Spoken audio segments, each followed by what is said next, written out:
What's up, everybody? Welcome to Relationship Talk with Trey.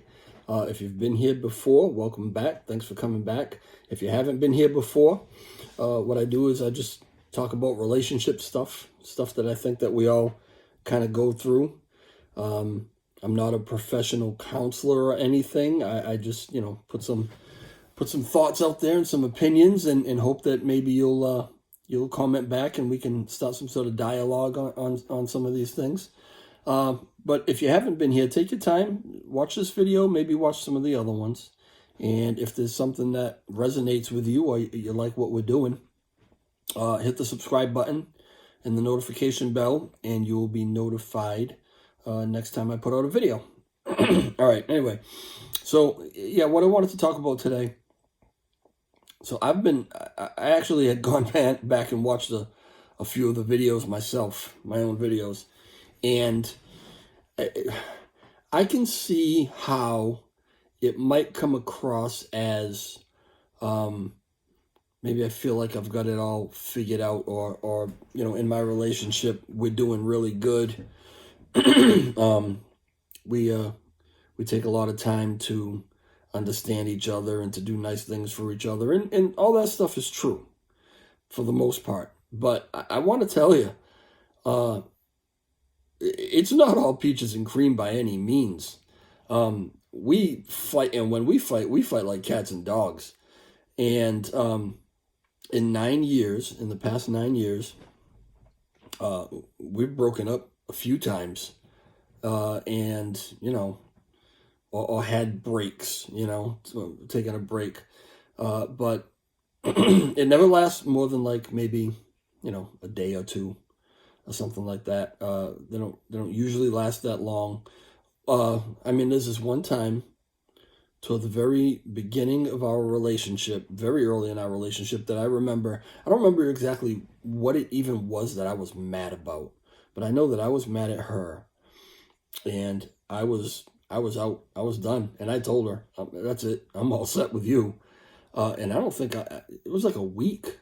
I don't think I called her, didn't text her. I really was done. And being so early on in the relationship, I didn't really think she cared that much. I was confident that by day 2, she'd probably found a new boyfriend. She's really cute. So like a week later, I actually got a text from her. And it was something to the effect of, gee, I guess you're really mad at me, huh? Or something like that. And it was an icebreaker. And it got us back to talking. And then obviously 9 years later, here we are, still here. So whatever it was, it worked out, and we worked it out. We talked it out. But all along the way, it's been very, very rocky. And we haven't found a really good way to communicate with each other when we're angry. And full disclosure, listen, we've actually even seen a couple of couples counselors to try to get some ideas on how to better relate to each other, or how to better resolve conflict, communicate. There's been some good information, some of it not so good. So most of the time we just figure it out ourselves. But I really don't have an answer. I don't have an answer to say, hey, this is the way that you do it. I think that a lot of it depends on the individuals. We've talked before in some of these other videos about everyone being different and everyone having their own perspective. I would imagine it probably determines, or it depends on the severity of what the disagreement is about. Excuse me. As to how you go about resolving it. There's a lot of dynamics. But I have probably, I can say clearly that I have learned more about being in a relationship, conflict resolution, and dealing with another person. I've learned more about that stuff in this relationship than I probably have in any other relationship I've ever been in my life. And I'm in my 50s, and I've had a lot of relationships.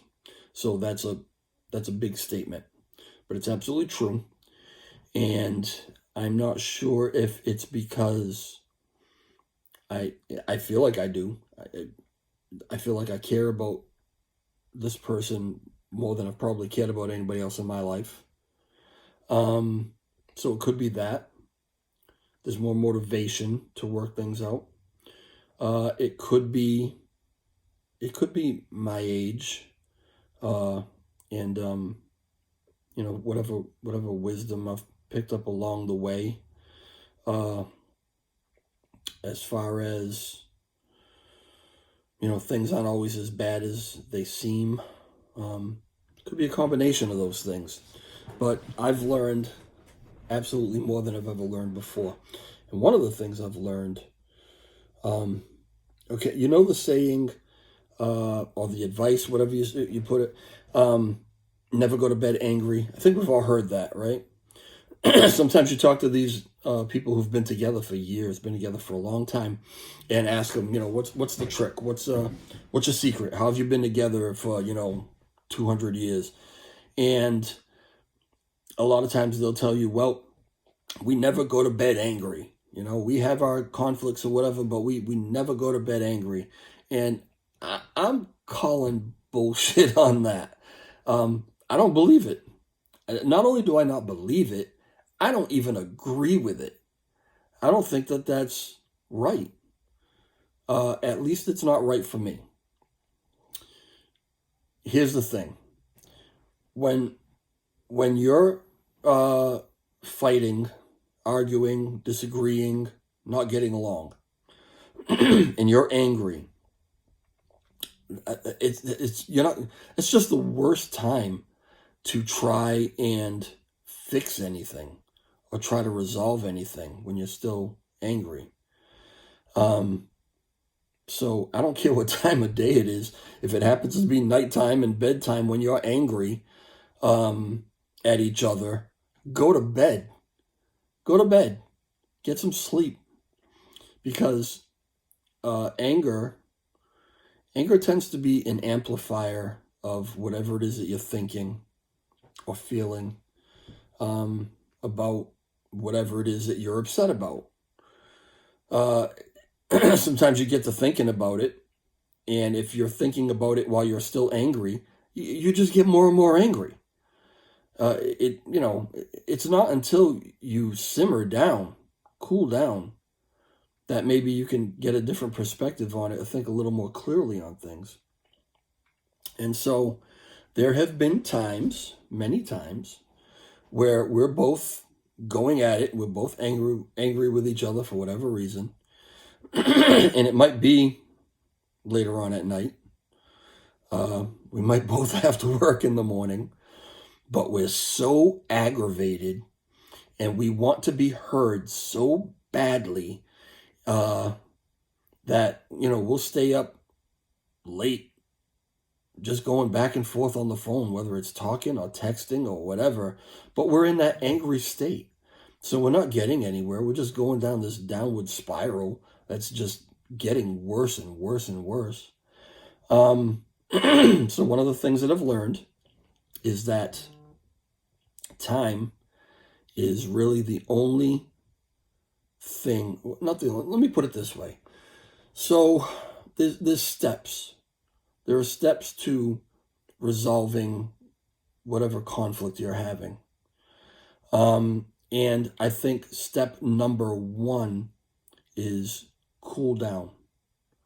Come at it with a cool head, with a calm demeanor.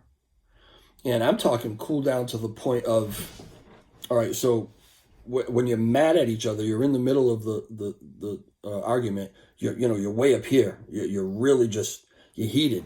You can't stand this person.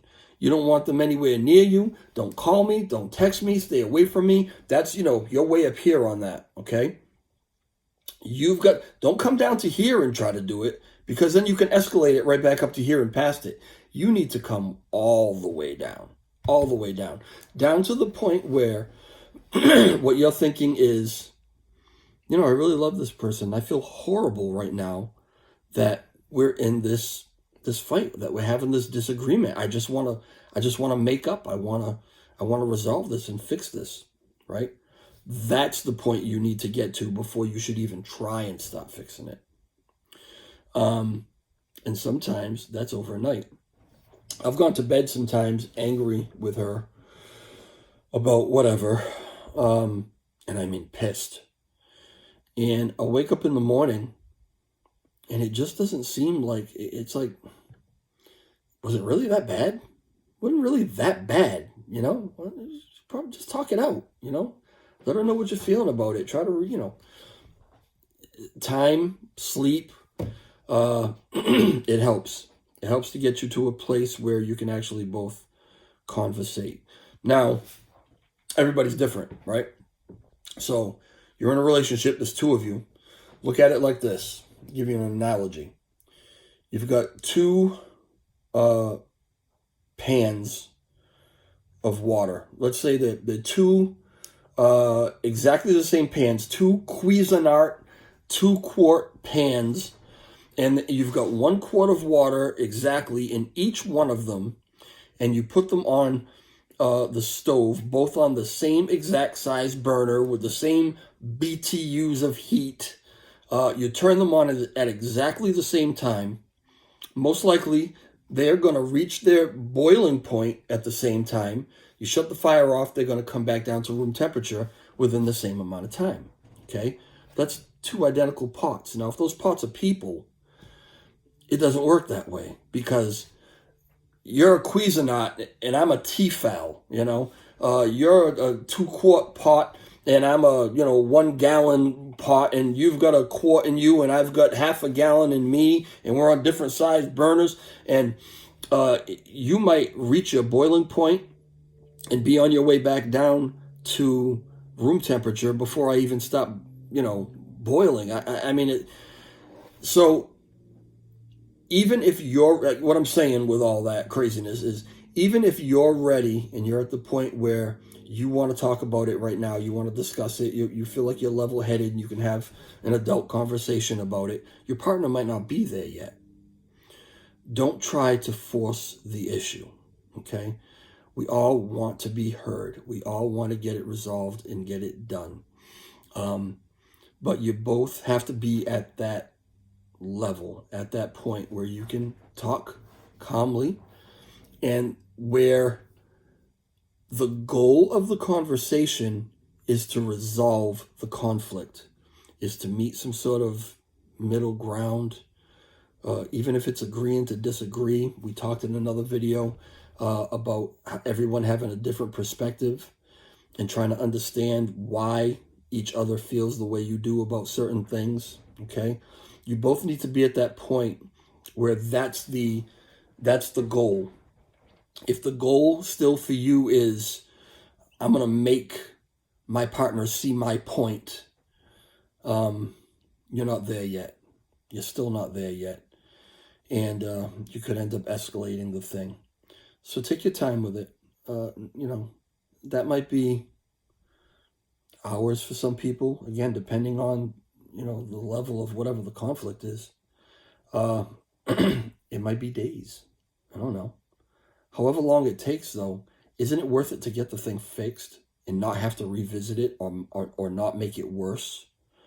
So that's something I've learned. I don't always do it. I'm not always good at it. Sometimes we get into that thing of, I want to be heard right now. I want to vent.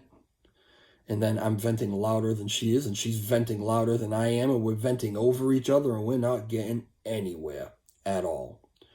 So go to sleep angry. If that's what it takes, go to sleep angry. Get a good night's sleep. Things probably going to look better or easier in the morning. And if they don't look better in the morning, give it some more time. Wait, and come at each other with respect, with love, and get it fixed, and then move on. All right? Anyway, that's what I've got to say. Hit the like button if you could for me, please. The little thumbs up thing really helps.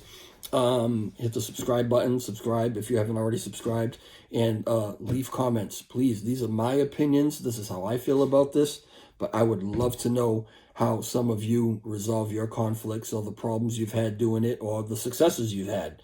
That's the whole point of this, is for us to share those things and hopefully help each other out. Okay? See you next time.